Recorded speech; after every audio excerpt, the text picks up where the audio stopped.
UPSC history optional के syllabus में आप जैसा जानते हैं पेपर 1 होता है, पेपर 2 होता है। पेपर 1 में आपके 24 यूनिट होते हैं और पेपर 2 में 27 यूनिट होते हैं। तो आपको ये सारे यूनिट इन सिलेबस के बारे में पता होना चाहिए अच्छी प्रकार से। यूनिट 1 में क्या है, यूनिट 2 में क्या है, अप टू 24। पेपर 1 के जो भी 24 यूनिट है, एक अच्छे विद्यार्थी को अपने सिलेबस के बारे में पूरा ज्ञान होना चाहिए। पेपर 1 के बारे में, पेपर 2 के बारे में। आपकी तैयारी बहुत भली भांति हो, इसलिए ये थोड़ा सा प्रयास हम भी आपके लिए कर रहे हैं। वैसे आप सब जानते ही हैं, जो भी जागरूक विद्यार्थी हैं सब स्वयं मेहनत करते हैं, स्वयं जानते हैं, लेकिन फिर भी हम आपको एक एक यूनिट के बारे में बताएंगे। एक यूनिट में क्या पूछा जाता है और विगत वर्षों में यूपीएससी में कौन कौन से प्रश्न आए हैं, आपको पूरी लिस्ट बना के रखनी है, प्रश्नों की लिस्ट बना के रखनी है। हर एक प्रश्न की फ्रेमिंग करनी है। जो भी हम क्लास में करें, एक एक प्रश्न को हम क्लास में लेंगे, कैसे उसका उत्तर लिखना है, कैसे फ्रेमिंग करना है, उसको आप नोट डाउन करेंगे। एक पूरा का पूरा आपके पास में एक संग्रह होना चाहिए समस्त प्रश्नों का और उनकी आंसर फॉर्मेटिंग का। आंसर फॉर्मेट कैसे करेंगे, तो आइए हम लोग देखते हैं। यूनिट 1 में क्या है, UPSC syllabus history optional unit 1। अब यूनिट 1 में जो आपको दिया गया है, सोर्सेस के बारे में दिया गया है, स्रोत के बारे में दिया गया है। आर्कियोलॉजिकल सोर्सेस,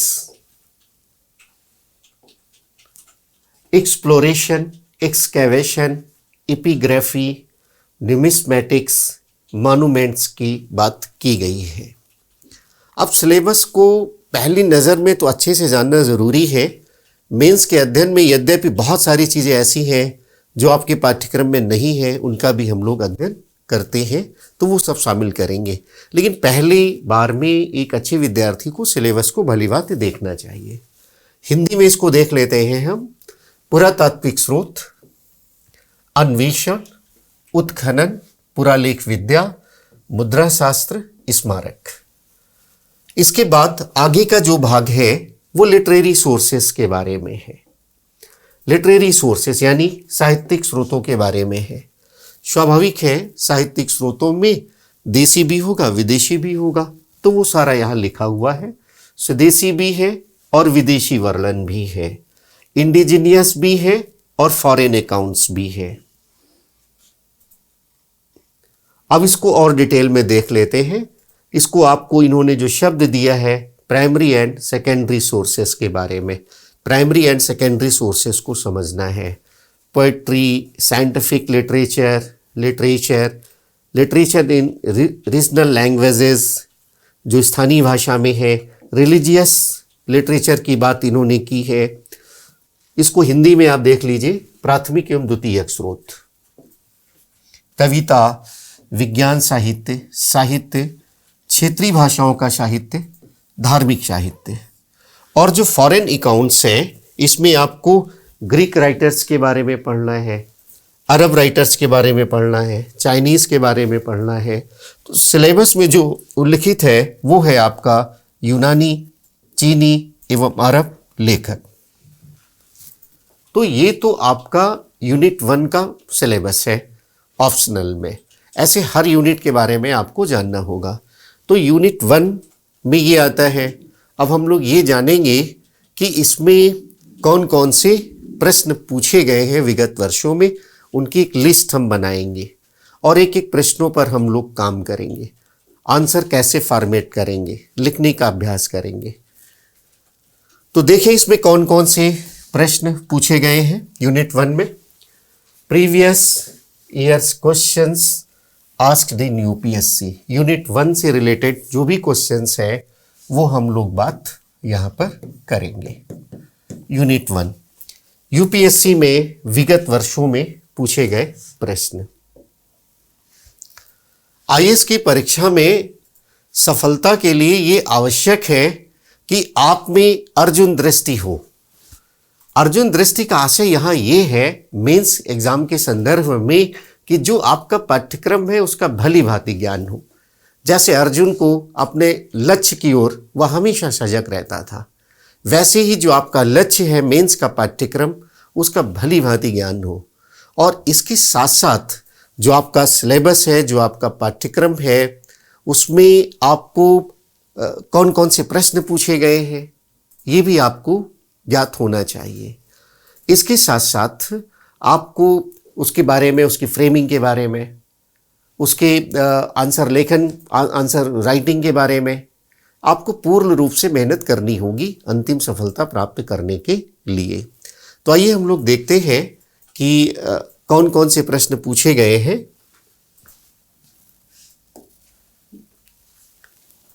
अब जैसे एक प्रश्न आपका आया था 2019 का है, 2019 में ये पूछा गया है। प्रश्न देख लेते हैं। क्या आप इस मत से सहमत हैं कि पुरातात्विक साक्ष्य प्रायः साहित्यिक स्रोतों को बेहतर समझने में सहायता करते हैं? टिप्पणी कीजिए। Do you agree with the view that archaeological evidence is often superior to literary sources? Help to understand, comment. ये प्रश्न पूछा गया था स्रोतों के बारे में। दूसरा जो प्रश्न आपका पूछा गया है,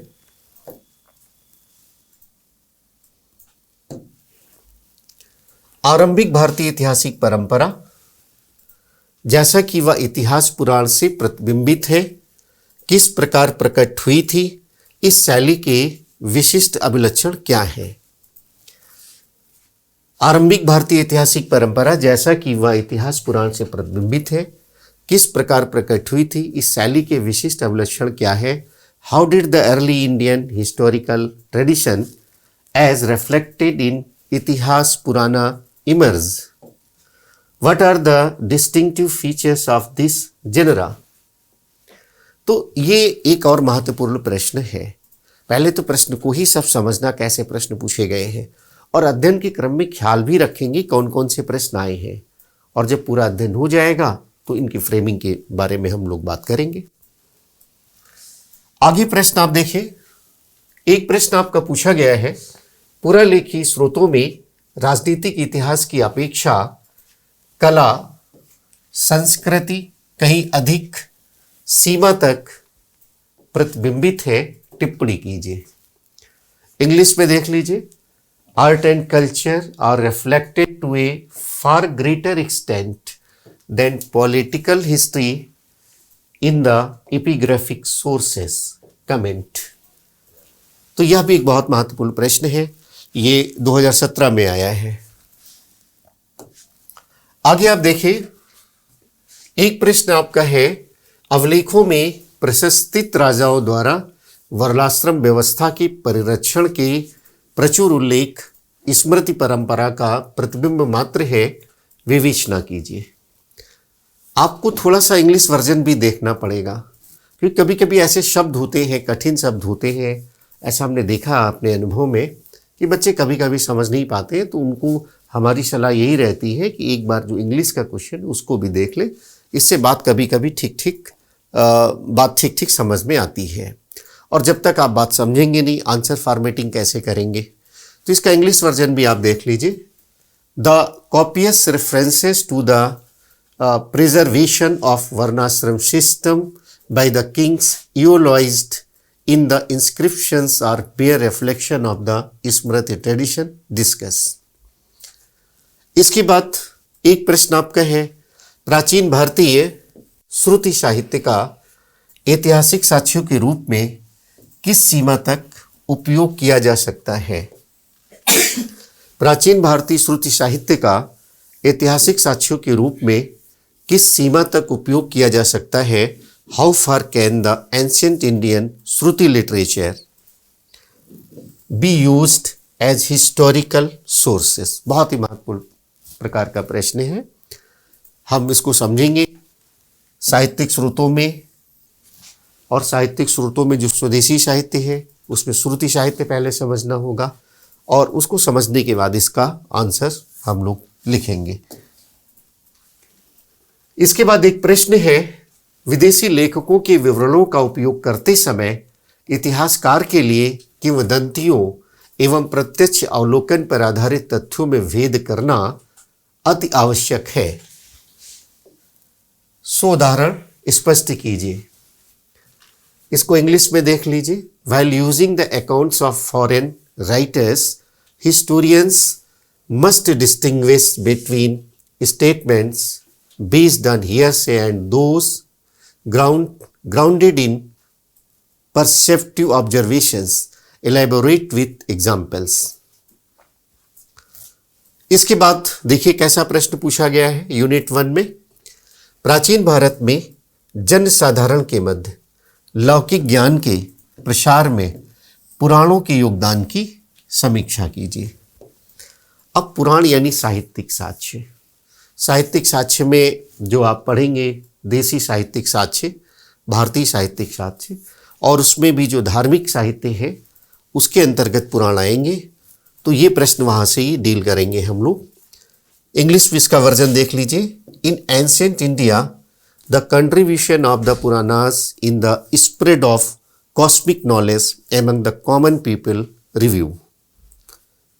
तो ये आपका प्रश्न है। आगे हम लोग देखेंगे आगे कौन सा प्रश्न पूछा गया है।